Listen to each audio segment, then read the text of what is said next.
Hi, welcome back to Lakeside Quilt Making Arts. As promised, at the end of that marathon video that you may have watched today, if you're watching as I publish the videos, I will be working to finish our block. Since I saw you last, I went ahead and remade the units that go together here, half of them, made the mirror image version of them, sewed them together, put the strip on them, I'll trim them, of course, press them and trim them, and then put this piece on, and I just have them pieced up here so I could try out the different center fabrics. I don't know if you caught it in the video, but what we looked at and we discussed doing was to use this fabric. And then suddenly I was working with the tan one, the taupey tan one with the bigger scale flowers on it. And I remember processing in my head that it would be a nicer blend for the pink. I think that's what's behind here. Yeah, that one. I'll show it to you on screen a little bit better than this. And so that's what I cut out. And then whenever I was editing, I remember, oh yeah, I was going to do that one.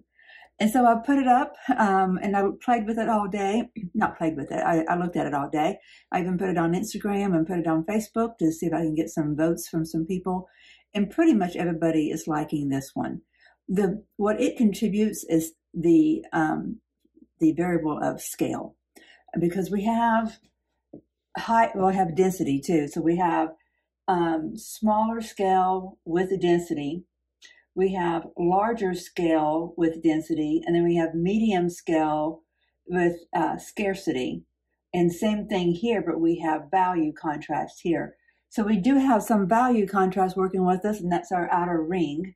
But mostly we're working with, and not even color so much in this one, but it is the matte color, of course, and value, of course. Those always do the heavy lifting. But scale does too, and scale really enters the equation here and works nicely. So that's the one we're going to work with. I think when you introduce this one, and yes, these do work well together, but not quite as beautifully as what that does. This, of course, and you'll see on the one where I'm not holding my hand in front of it, that because it has a color contrast, it shows depth that you don't get on the others, that you don't get on the other one. So this is one we're going to go with. I'm going to cut this really quickly, sew this up, and show it to you. If I have any problems, I'll let you know. And on that note, I want you to know that the long format video that was released today, it's not an accidental thing that they're being released in such a long format with so much dialogue and such detail, so many nuances discussed. I actually take out a lot of nuances, and those take me a very long time to edit. I do them on purpose. Number one, I've been hearing from people that they like to hear my thoughts as they pertain to quilting. And of course, I put in a little personal stuff here and there about the dog or whatever, but we got to be personable, right? But what I'm trying to do is to give the new quilter something to engage with, and even the experienced quilter to have something going on in the background while they're in their studio, or something to even hone their own skills as they're listening. Because, even at the level I am, I'm not at the very beginning level that I was a year ago. I can look back at somebody and learn from them who's just learning. And that applies to multiple things, not just quilting, right?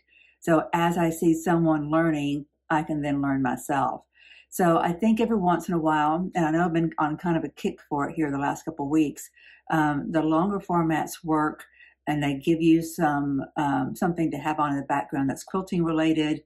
I know you can't always, not everybody has the time to sit down and watch every bit of it, just like you're engaged with it, enthralled with it, but you don't have to unless you have that time. But so I will do some of them much shorter format, like what we're going to be doing today.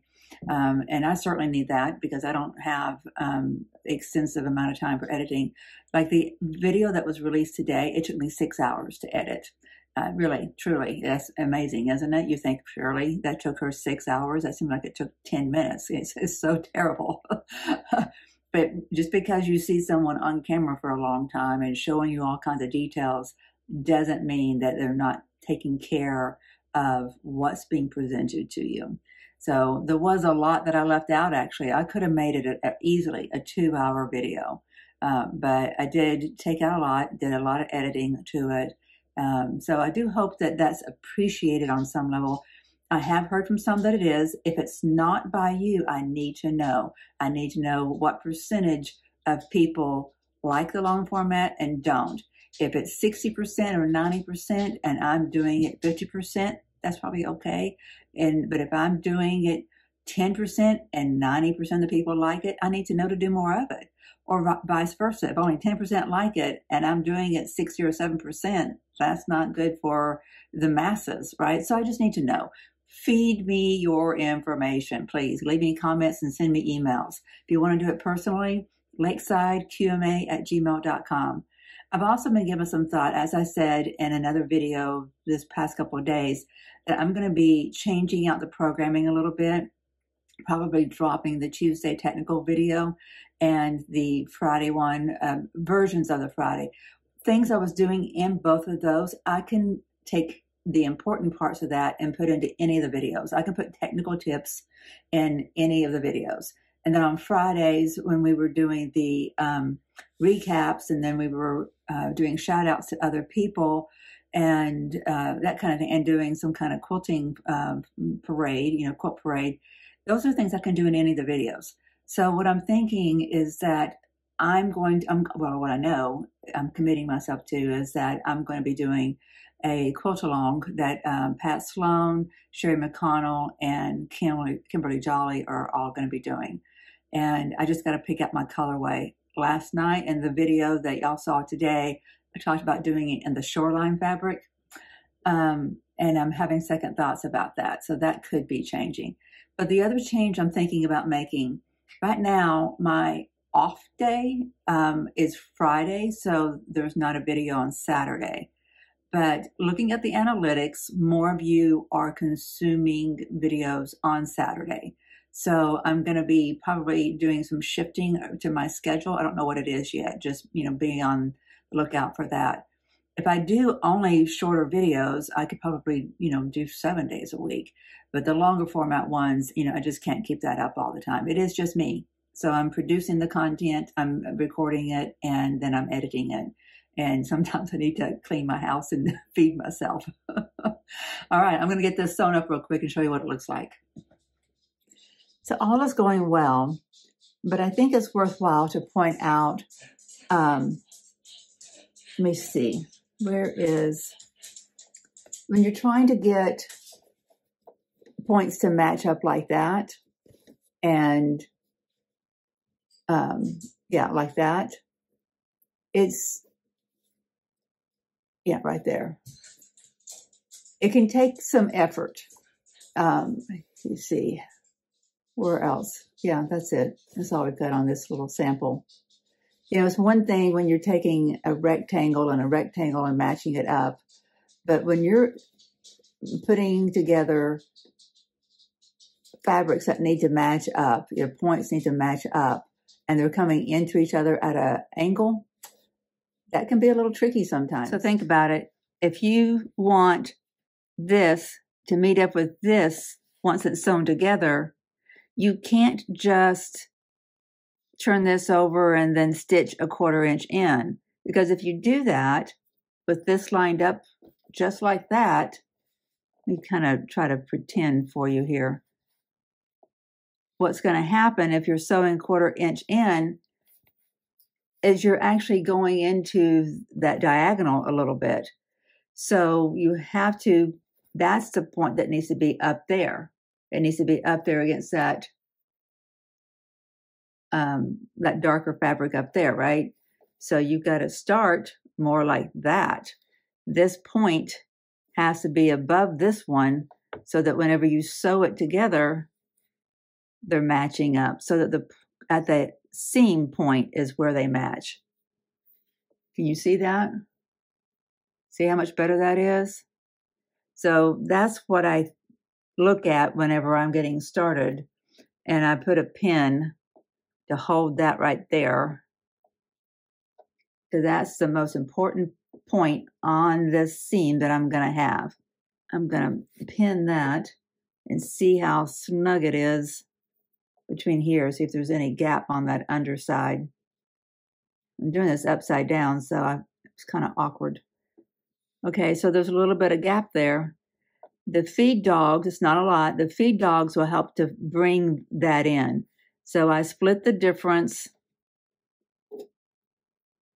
put a pin in, and then whenever I get to sewing, I am going to be pulling on the top and letting the feed dogs pull this gap in. It should work out fine. And if that ends up being a tiny little bitty bit off, then it's a tiny little bitty bit off. This one doesn't matter because it's going onto a piece of fabric that has no seams, but where it lines up with that piece of fabric, that does matter. It doesn't need to fall short. It needs to be the full length. So that looks good. So let's see what we get. Okay, this is what we've sewn. And it's not pressed at all, but that matches up just fine. This is close enough. It's about a 32nd of an inch, if not a 64th of an inch away, probably a 64th. So I take that as a win. Looks good down here, matches up there. Now, is there a little bit of puckering in here? Yes, very minutely. And when this gets quilted, it'll be absorbed. It'll just be fine. There's a certain amount of gathering that the feed dogs can do, and it still work out fine. And in this case, it all worked out fine. Okay, almost there on this block. Going to add this side. Oops. And then we can call this a finished block. I'm really happy with how that's turned out. It pays to have slept overnight and come at things with a fresh set of eyes. Oops, just as I bragged, I've got a point cut off.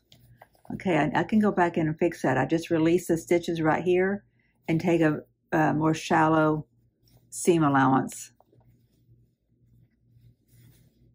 But it looks good everywhere else. So I'm just going to take away a little bit here and re-sew that area. Okay, this is as close as I can get it. I don't want to make my seam allowance any more shallow than that. And my points are going to only be cut off if you're really inspecting. Like, it's fine. It's not as nice as this one, right? That looks a whole lot better. Like, you can actually see the point, and you can see the point over here on this one too. This one's not too bad, but it's not cut off any less than this one is, I don't think. Maybe a little bit. But this one's going to have to be okay. So I'm going to press it and put it on the wall. Voila! Only took us 2 days. It was more complex, and I knew it was, and I'm really glad it was a 12.5 inch instead of a 6.5 inch block. If this design board was a little easier for me to access and move things around, meaning if it was a little bit lower and I didn't have this chest between me and the wall, I'd play with this a little bit, because what I don't like is how heavy it is down here on the bottom and how light it is up here in this section. But as we know, placement right now doesn't really matter. What matters is getting a good distribution at the end. So we've got to build our blocks between now and the end, which is, I believe, 30 blocks. And then we're on number 12. So we've got, and actually, I don't have 12 up there, right? You don't count 12. How many have I done? 1, 2, 3, 4, 5, 6, 7. So this is my 7th. There's 5 I have left to do. I'll do that in my spare time.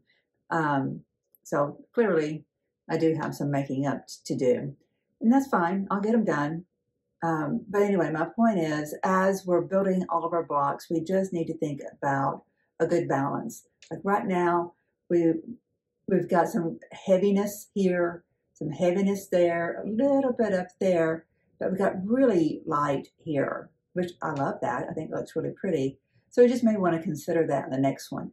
The thing that I'm going to have a hard problem with is blending my yellow greens with my blue greens. The yellow greens of the Shoreline fabrics are just maybe going to stand out a little bit. So we may play around with that a little bit. There, that helps us to kind of imagine the combination of the greens. It'll be fine. I was worrying too much, especially as we continue to add the taupes and pinks, then the greens will make sense, don't you think? I was worried about it. Hey, this is the real test. Let me get some more of the blue green to put up there to see how the blue greens and yellow greens play together. So there we go. We've got a nice combination up there now. We've got the blocks that we've created. We've got the blue green from the shirts and all the yellow greens from the Shoreline, our fat quarters that are up there. And then including one of these tanned ones from the Shoreline. And of course, we've got more tans from Shoreline. And we've got this from our shirts and this from our shirts. And I believe we had another kind of taupey color in our shirts that we haven't used yet. So I think once we get them all up, you know, it's going to work out. But I think that I really need to focus on introducing more of the green.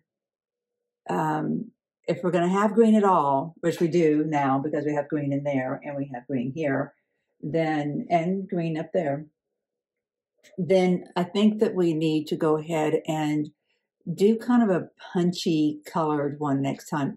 Well, it depends on what they send us. At some point too, I'll go back and look at the patterns that I haven't done yet. Numbers, was it 3 through 8 that I haven't done, or 4 through 8, something like that I haven't done. We'll go back and take a look at those and see which one of them might which ones of them might lend itself the best to having some punchy colors. And I guess you can do any of them. You can do any of them as anyhow you want. Like the one we just did.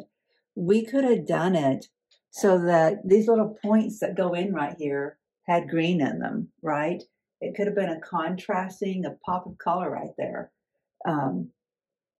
And I thought about doing that, you know, and I thought about recreating that very block because it was kind of fun to make. And I thought about doing it with this as the points instead of the pink. I think that would have been pretty. I really do.